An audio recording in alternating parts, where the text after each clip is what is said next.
ভ্যানকুভারের BC place আজ রাতে যেন ডেভিডের একক মঞ্চ।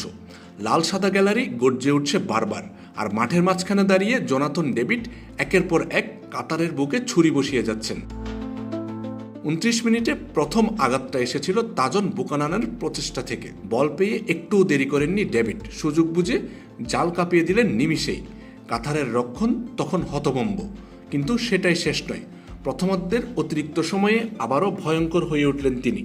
এবার সহায়তায় সাইল লারিন, যিনি 16 মিনিটে নিজে গোল করে কানাডার জয়ের স্বপ্নে আগুন জ্বালিয়েছিলেন।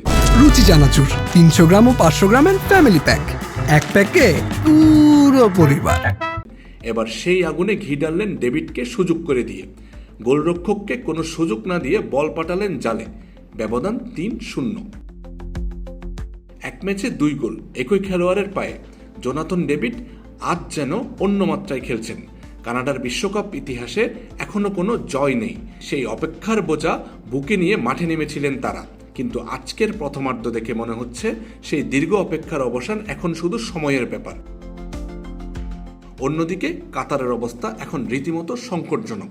সুইজারল্যান্ডের কাছে হারের পর আজ প্রথমার্ধে 3 গোল হজম করে তারা কার্যত কোণঠাসা।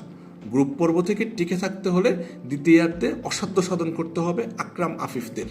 সেই অলৌকিক কিছু আদৌ কি ঘটবে ভ্যানকুভারে? আমজাদ হোসেন আবির, খেলা 71।